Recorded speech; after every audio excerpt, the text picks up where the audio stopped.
You're listening to an Airwave Media Podcast.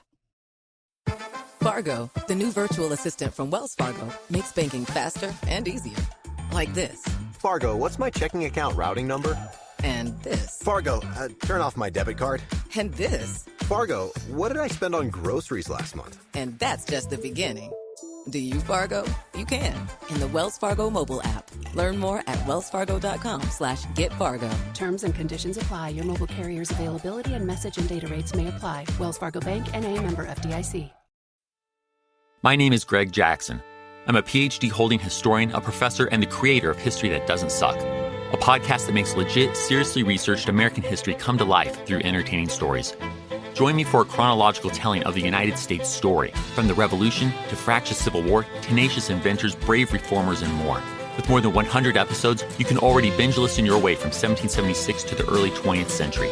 Listen to History That Doesn't Suck on Spotify.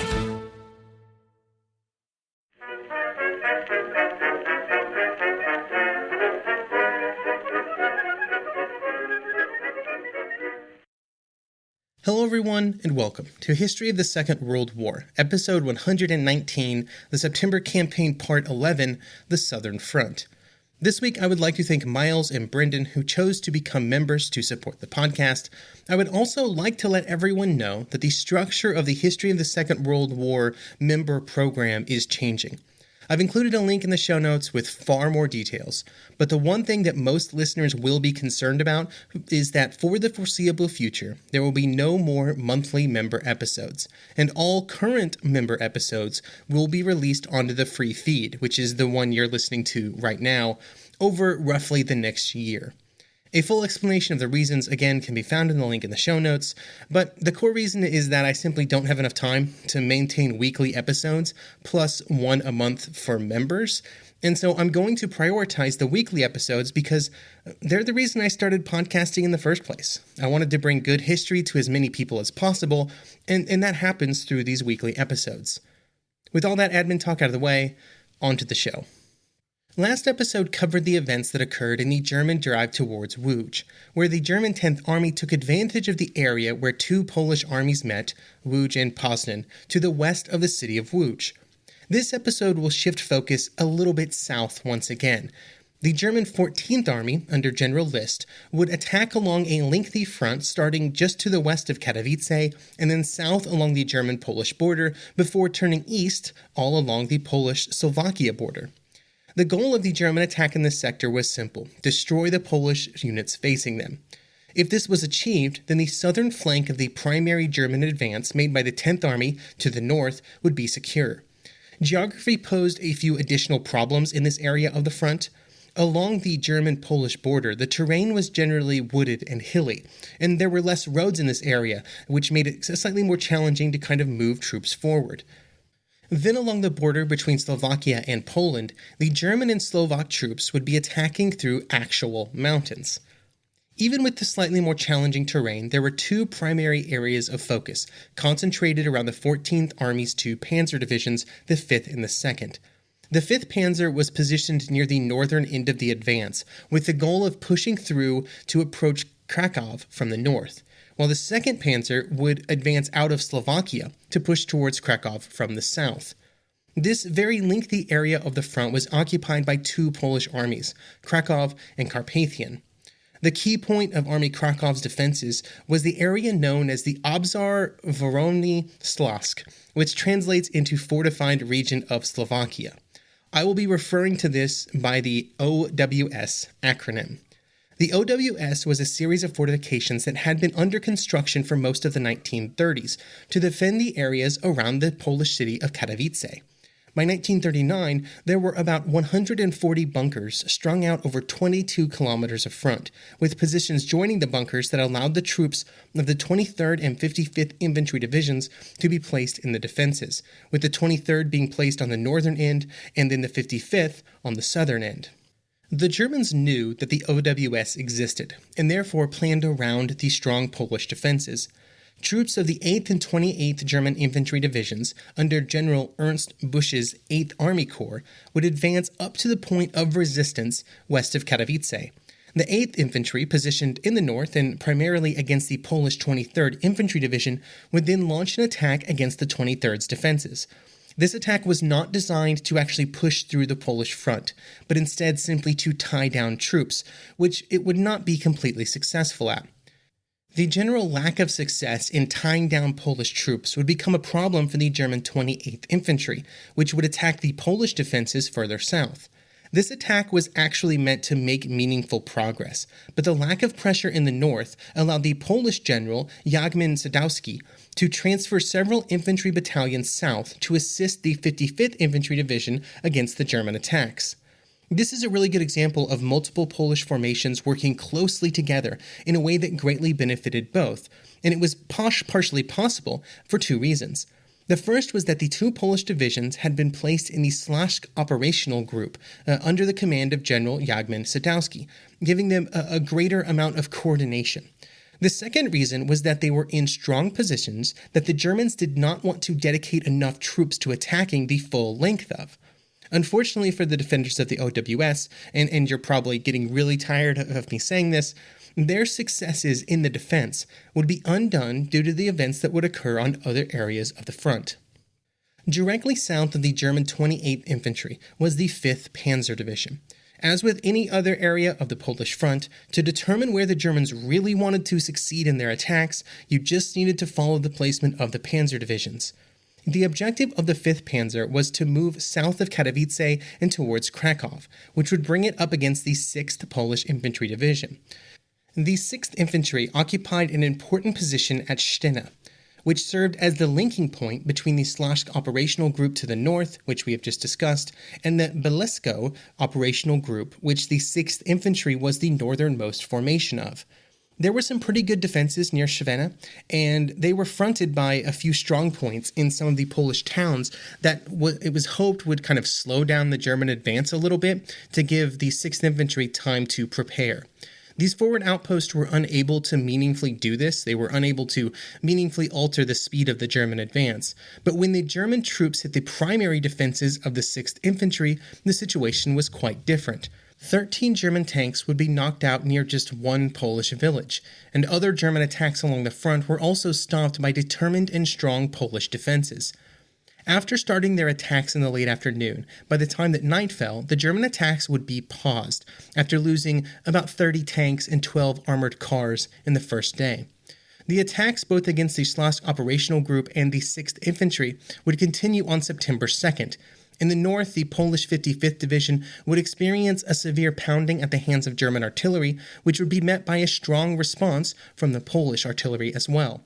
Late in the morning, the 55th and 23rd Polish divisions would even be able to launch some counterattacks that recaptured some ground that they had lost the day before. But to their south, the situation was rapidly deteriorating. It would start when the German troops of Panzer Regiment 15 were able to find a small gap in the lines of the 6th Infantry, using the morning fog to mask their movements, and then to mask their attack against the far right flank of the 6th Infantry. The first time that the commander of the 6th Infantry, General Lamond, heard about this attack was when the German formations were already capturing Polish divisional artillery batteries, by which point it was pretty much too late to really respond. The only choice he had was to begin disengaging other units and retreating to the east, to prevent some kind of encirclement. When this order was given, he would be able to get a message to General Sadowski that would say, quote, "Do not count on me to protect the southern flank. My division has ceased to exist, overrun by tanks." When this message arrived, it was clear that if the 23rd and 55th Infantry Division in the OWS remained in their positions, they would be surrounded, and so they had to begin their retreat, giving up one of the strongest Polish positions along the front, not due to the German pressure against those positions, but due to actions elsewhere. Over the night of September 2nd into the 3rd, all three Polish divisions would begin their retreat eastward, and by midday on September 4th, German troops had captured Katowice. To the south of the 6th Division was the 21st Mountain Infantry Division, which was assigned the unenviable task of defending the Teschen region.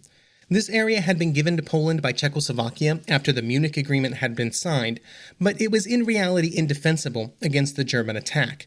There were some units of the 21st that were deployed in the forward areas, but most of the division's troops were stationed further east, with those closest to the border ready to begin retreat as soon as the attack materialized.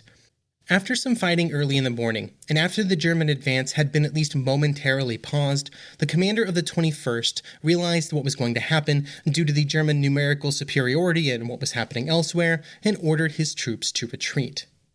During the last two episodes, we've been discussing German attacks that were being launched out of Germany, with the border running roughly north to south. However, starting with the positions of the German 7th Division, just to the south of the Polish 21st Division, the border curved to the east and changes from being German territory to the newly created Slovakia. This distinction is important, and not just because of the direction of the border, but also because before March 1939, this had been the shared Czechoslovakia-Poland border. The two nations were not on great terms during the interwar period. They always had disagreements, but the threat of war between the two was relatively low, and so Polish defenses in this area had been largely neglected throughout the 1930s to focus resources on a possible German attack. After the German takeover of March 1939, this situation completely changed, and the Polish defensive frontier against the German attack expanded greatly. In July, serious efforts began on some kind of defenses, with the goal of making it more difficult for any army to approach Krakow from the south. These defenses would be attacked by the German 7th Infantry Division, which would advance out of Slovakia. General Ott, the 7th Infantry's commander, knew about the Polish defenses due to aerial reconnaissance before the start of the attack, and due to their position some distance from the border, they would not be encountered until September 2nd. Instead of launching direct attacks on the newly built bunkers and other Polish positions, Ott would execute some kind of a World War I-style infiltration attack, with the goal of moving around and behind any Polish defenders so that they could be attacked from the more vulnerable rear areas. Several of the largest Polish bunkers would be surrounded in this way, and over the course of September 2nd and September 3rd, they would either be forced to surrender, or they would wait until darkness to try and make their way back through German lines. Remarkably, the 7th Infantry would suffer just 57 casualties during these actions, proving that a bit of creativity and forethought, in the German actions could really deal with some of these Polish defenses that maybe were not fully built out or were not as strong as areas like the OWS. Further east along the Slovakia-Poland border, Polish defenses were even weaker than those to the west and the north. This included the 3,000 troops that would be on the receiving end of the attack of the 2nd Panzer Division. These troops were volunteer troops that had no support weapons, barely had rifles, and they were, of course, almost helpless against German mechanized troops. Some assistance was sent in the form of the 10th Motorized Cavalry Brigade, which contained a company of old Vickers tanks, which by 1939 were completely obsolete. But the unit had not yet received its newer replacement vehicles, so it was left with the Vickers. They would arrive near the Polish town of Wysoka during the evening of September 1st, which was only possible due to the German commander having decided to wait until morning before launching his next attack. On September 2nd, that attack would begin with a combination of German armor, infantry, and artillery that was kind of the hallmark of German attacks during this period. Polish anti-tank guns were able to hit several German tanks, which caused them to momentarily retreat, but just a few hours later, another attack would be made. This time, the Germans got close enough that machine guns equipped with armor-piercing munitions were able to knock out several Panzer I and II tanks. Throughout the day, German attacks would continue, until eventually just the continued pressure and sheer numbers would prove to be too much for the Polish defenders. But by that time, the Polish defenders had knocked out 30 German tanks, which was pretty good. Several would later be repaired, as many tanks were, but at least they took out a number of German vehicles. What would follow was a multiple series of chases, where the Polish units would retreat overnight, establish a defensive line, which the Germans would then attack the next day. The attack would not be successful and would not push through the Polish defenses, but then they would have to retreat again the next night, and the cycle would repeat itself. This resulted in a very effective delaying action for the Polish troops, but did nothing to prevent the Germans from continuing their advance on Krakow. This was the best that could be done, along the southern front, as Polish units were forced to retreat to the north. They were heavily outnumbered and heavily outgunned. Germans would then approach the outskirts of Krakow on September 4th. Several Polish formations would be able to make it to the city, including the 21st Mountain Infantry Division, but they faced the problem of German troops attacking from a growing number of directions. On September 6th, the city would be abandoned to the Germans, adding another area to the list of positions that would have to be abandoned due to the risk of any Polish defenders being surrounded and destroyed. At the same time, further to the east in the Carpathian Mountains, what Polish troops were available were being overrun, if only due to numbers, with both German and Slovakian units pushing through the mountain passes by the second day of the attack.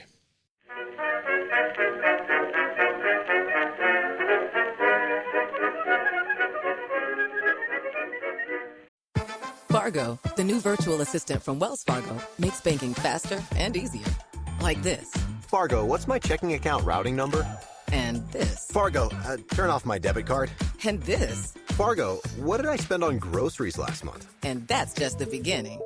Do you Fargo? You can in the Wells Fargo mobile app. Learn more at wellsfargo.com/getfargo. Terms and conditions apply. Your mobile carrier's availability and message and data rates may apply. Wells Fargo Bank, N.A., member FDIC.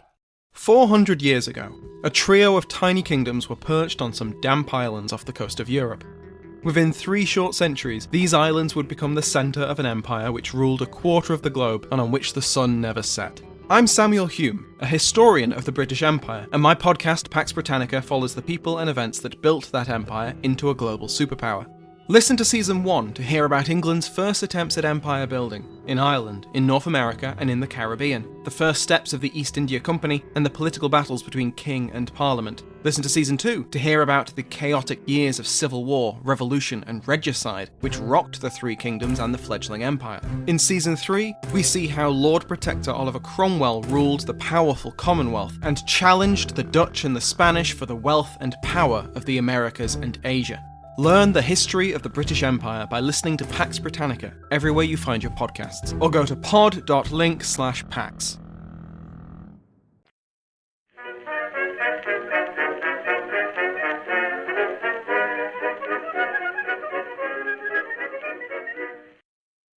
For the Luftwaffe, the second day of the invasion was a better experience, especially in northern Poland, where during the first day the fog and the weather had been such a problem. For the operations on the second day, there was a general refocusing of Luftwaffe efforts away from targeting the Polish Air Force, and instead more effort was put into directly influencing the fighting on the ground. This was at least partially due to the belief that most of the Polish Air Force had already been destroyed on the first day of the fighting, primarily while they were still on their bases. This was believed all the way up to the very top of the Luftwaffe's intelligence branch, and would also be picked up by Nazi propaganda in the days that followed. The focus on supporting the ground offensive would take the form of German bombers, targeting objectives like the rail lines behind the front, like when Stuka dive bombers would hit rail stations which were trying to help concentrate Polish defenders who were trying to create a roadblock to stop the advance of the German 10th Army. This air support was not given to all of the German attacks equally, and instead it was focused on just a few areas of the front, with other areas receiving almost no air support. The Polish defenders were not idle during this time, and there would be many attempts to intercept German bombing raids. But of course, not all of these were successful. The first problem was simply finding the German bomber formations. Remember, this is a time before radar, where raid warning and interception were much more challenging. And then there was, of course, also the problem of German fighters. However, when the Polish fighter aircraft were able to intercept unescorted German bombers, they did quite well, which was a pretty good example of how vulnerable unescorted bombers were to enemy fighters, even if those enemy fighters were heavily outnumbered. The air groups assigned to Army Pomorze and Poznan were particularly active during September 2nd. This included some efforts to provide their own air support for the ground forces, with Polish fighters making strafing attacks on advancing German motorized infantry columns. This particular effort would not be very rewarding, partially because the Polish fighters did not carry any bombs, so they could really just attack the Germans with their machine guns. Polish bombers would have been far more useful, but the bulk of Polish bombing forces, contained in independent bombing brigades, was held in reserve south of Warsaw. Overall, the Luftwaffe flew about 2,000 sorties on the second day of the war, losing about 14 aircraft, while the Poles were able to manage about 200 sorties at a much higher rate of attrition, losing 10% or 20 aircraft. One other small area of note, the first bombing raid over German soil would be launched by a single Polish bomber, which would drop 8 bombs on a factory near the German town of Ohlau, modern-day Olawa. September 3rd would be another day of bombing raids against Warsaw. Just before 9 a.m. in the morning, another bombing raid would hit the capital, with this raid made up of HE-111s and BF-110s as escorts. Polish fighters would be there to meet them, with numbers bolstered by the aircraft that had been repaired since they had been damaged during the actions of September 1st. In total, 120 Polish fighter sorties would meet the German attacks over Warsaw, but they would have a pretty difficult time getting through the fighter escorts, especially when compared to earlier raids, which were not escorted by as many fighters. And the losses on both sides were roughly even, about 15 to 13, with the Polish fighters coming out just a little bit ahead. At night on September 3rd, the first German night bombing raid would take place, partially as a test of the navigational aids that the Luftwaffe had been developing over the previous years. The main bombing groups were preceded by small groups of pathfinding aircraft equipped with special radio gear that was able to recognize the position of radio signals from German-held territory, which, when the positions were kind of cross-referenced, allowed for a very accurate night bombing set of raids, with the raids over Poland, dropping bombs within several hundred meters of their intended targets. This radio guidance system was critical because it was very difficult to navigate at night, especially when it came to finding targets in enemy territory. This same system would become much more famous when it was used during the German bombing campaigns against Britain in 1940. Polish bombers were also active on September 3rd, placing their primary focus on the German armored troops of the 1st and 4th Panzer Divisions north of Czestochowa. These attacks would be costly, but the situation at the front was kind of getting to a point where all possible tools had to be used to try and halt the German advance, even if using them was very costly. This fact would become more true over the following days. On September 4th, a major raid would be launched by the Bomber Brigade against, once again, the advancing 1st and 4th Panzer Divisions, and this time the newest and most capable squadrons of the Polish Air Force were committed, including Poland's best bomber, the PZL-37B. On 50 sorties, 9 of these bombers would be lost. For the Polish Air Force, one of the major challenges by the third day of the war was one of numbers. Polish aircraft continued to launch sortie after sortie every day, but every day there would be fewer of them. And even if they were able to destroy some German aircraft, the Luftwaffe was much more capable of replacing its losses. This resulted in Polish aircraft increasing their sortie tempo, but still being outnumbered by 10 to 1 by the sorties that the Luftwaffe was launching. The math problem was made even worse when the Luftwaffe found some of the airfields used to base Polish fighters out of, which had mostly eluded them after September 1st. On one airfield, just one airfield near Łódź, 5 Polish fighters would be destroyed on the ground, not even able to defend themselves. On September 4th, 300 Polish sorties would be launched, but that rate was unsustainable as losses mounted. On September 5th, that number would be just 180, and then on September 6th, they kind of boosted it back up again to 240. Every day, there were more losses, though. There were 30 on the 4th, 15 on the 5th, 23 on the 6th. Polish squadrons were forced to begin moving to airfields further east as their previous homes were threatened by German advances on the ground. And this just made everything more challenging, just adding to the exhaustion of both pilots and the mechanics and the support staff that were trying to keep the aircraft in the air at all costs. With losses mounting, on September 6th, the decision would be made to try and concentrate fighter resources to kind of help provide some assurance of being able to defend some piece of Polish territory, instead of spreading dwindling fighter resources thinner and thinner to the point where they weren't making any discernible difference anywhere.